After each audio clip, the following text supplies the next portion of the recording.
We've got a problem, and I need your help. We're running out of priests, and it seems to me that most of the ideas in response to that are really bad. It's almost as if there seems to be some kind of contest for coming up with the dumbest idea possible to help recruit young men to become priests. Let me give you an example of how bad it is. I remember years ago watching a self-identified female comedian, and she got a big laugh and a round of applause when she said, "Not all men are bad. Some of them are dead." Yay, clapping. Now imagine somebody from the Catholic cadres of the People Who Should Really Know Better Club said, "Hey, that woman over there, let's put her in charge of promoting vocations to the priesthood. It'll be great." Do I exaggerate? Stay with me. I've got a story to tell. Hi, I'm Jesuit Father Robert McTeigue, your host every day of the Catholic Current, coming to you from the Station of the Cross Catholic Media Network. Let's take a closer look. Glad you're here. It is undeniable that we're hurting for priests around the world, but especially in the West. A lot of dioceses in the United States are closing down. They're putting 2, 3, 4, 5 parishes together. Priests are spending hundreds of miles a week and going from one parish to the other. A guy who's ordained only a few years not only has parishes to manage, he's got personnel to manage. He's got buildings to manage. He's got cemeteries to manage. He's got lots of things to manage. And where does the priest part come in? Let's put that question aside for a moment. My suggestion is this: if you want men to become priests, stop convincing men that you hate them. And you might push back and say, "Oh, Father, please stop. Don't exaggerate. We like men. Some of our best friends are men. Our, husband, father, grandfather, uncle, cousin. They're men, and we like them." Maybe. But do we like masculinity in priesthood? And people say, "Oh, Father, just stop. Everybody knows that only men can be priests because of something Bible, John Paul beard." I don't know. But it's only men. So, and men are, and priests are the guys in charge. So men must come out on top. So what we need to do is kind of spread the wealth around and take away from priesthood and give some of those powerful goodies to other people because of fairness or inclusion or equity or something. See, when you summarize their arguments, it indicates they haven't thought this through very clearly.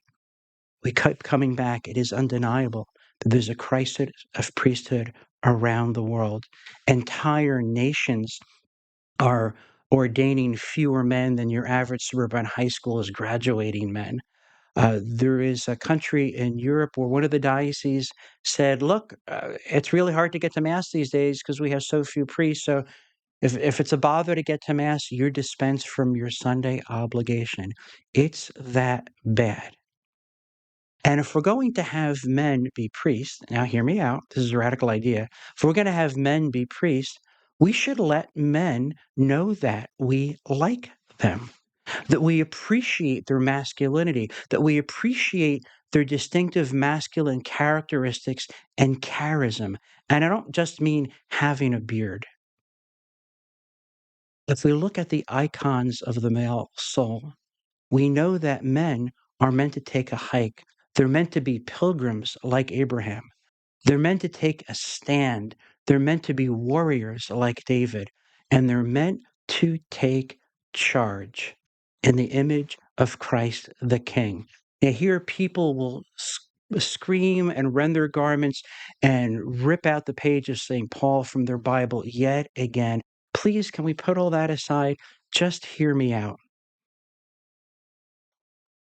The masculine charism is ordered towards leadership, towards risk, towards unit cohesion, to being warriors, to being special forces. Men want to be trusted and then trusted to do great and daring things, and even willing to make sacrifice, to put aside lesser goods and even great goods for the service of a greatest good. Now, as a Jesuit, nearly all Jesuit saints or blesseds are martyrs. This is how we were taught. I think we need to reteach that. But we've been moving away from the strengths of the masculine charism for decades. And we've left behind the worst of the weakest of men, and we've infected the environment with the worst of the false feminine. So what we're dealing with is the fallout of the worst of all possible worlds. How are we going to fix this? How are we going to make it better? Well, here's how not to make it better. Imagine saying to be a group of young men, "Hey guys, have you ever thought about being priests? Because here's what you'll do. We'll send you to a parish and you'll be in charge. And by being in charge, what we really mean is that if things go wrong, you'll be in trouble, you'll get fired, your name will be on the lawsuit. And it'll be great because you'll be the spiritual father insofar as you'll be calling meetings and you're going to show a lot of masculine initiative and courage and daring by listening, by listening a lot to committees and assemblies and congresses and councils and synods and more committees and more listening and people whom you don't know very well, whose competence and goodwill are not readily apparent to you, are going to tell you what to do. Won't that be great? And on top of that, whenever there's an HR dispute, you'll have to fix it. And whenever the toilet backs up, you'll have to fix it. And whenever it snows outside and the roof leaks, you'll have to fix it. And when other people get your community into debt, you'll have to fix it. And in exchange, we'll ordain you and demand that you be celibate. Won't that be great? And we'll teach you to think of your celibacy only as a restriction, only in terms of the things that you can't do. And we'll never really tell you why it's worth it. And that's what we're telling our young men over and over again. Do this difficult, demanding, largely not masculine thing. Sacrifice home and family and spouse and freedom. And then we're going to make you a bureaucrat and an HR manager and a property manager. And every now and again, you'll do some sacramental something, and then we'll badger you for not praying, and we'll mock you because you don't have the time to prepare a decent sermon. You know that's what we've been doing for decades. And the proof of that is the nearly universal decline in numbers in seminaries and ordinations. There are exceptions, of course, and I'm sure you'll tell me about them, but those are the exceptions.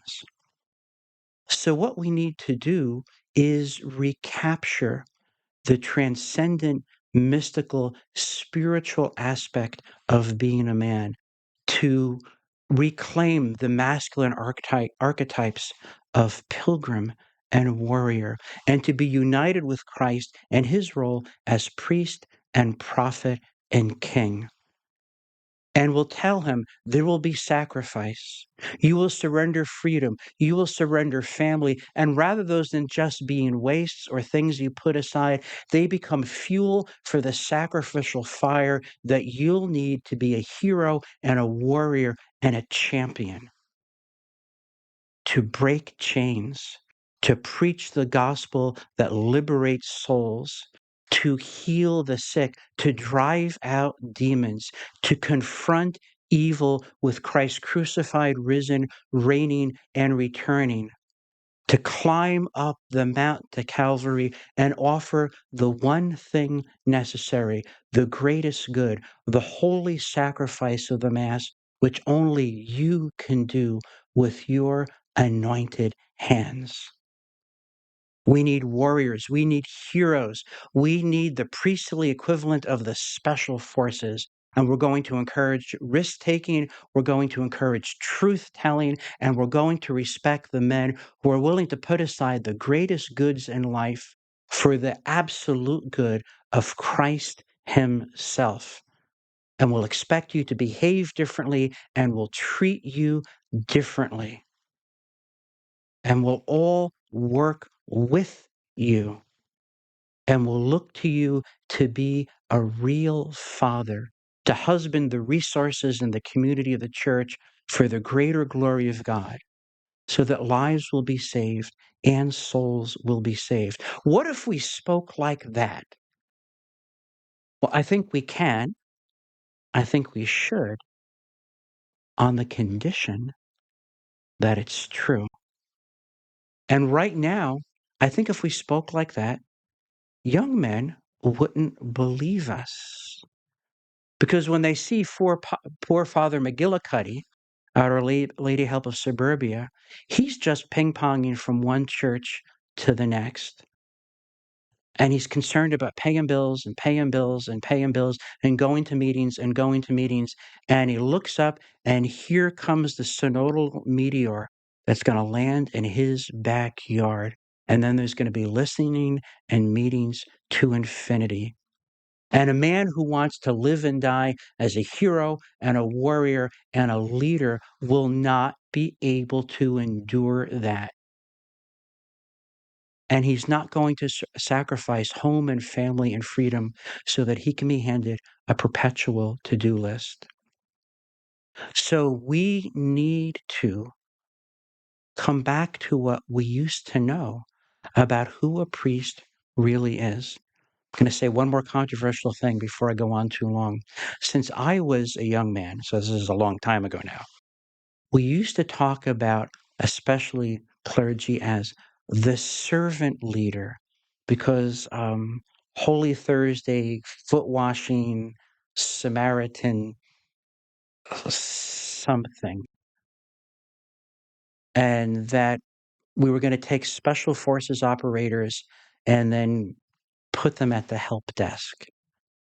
We were going to train them for heroism. We were going to demand heroism of them and then treat them as mere functionaries. So let's not do that. Let's not do that.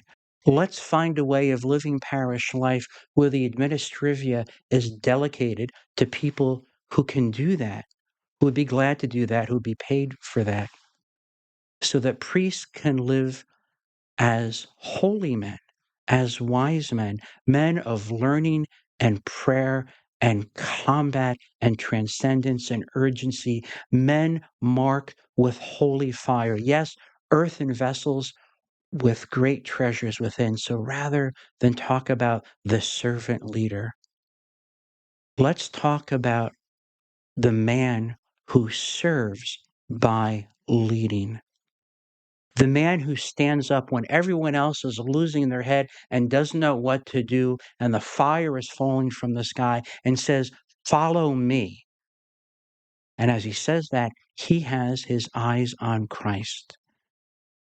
If we told young men that they can live and die as heroes, and not as bureaucrats, not as caretakers, not as facilitators of meetings as we graciously try to manage a decline, I think we would have a tremendous burst in vocations, and that would call for conversion in our parishes, because our parishes would have to be more than just the place of the business of churchianity, place where we send our kids to be sacramentalized, the place where we go to get our wedding pictures taken, the place where we renew our weekly subscription for anti-health insurance on Saturday or Sunday.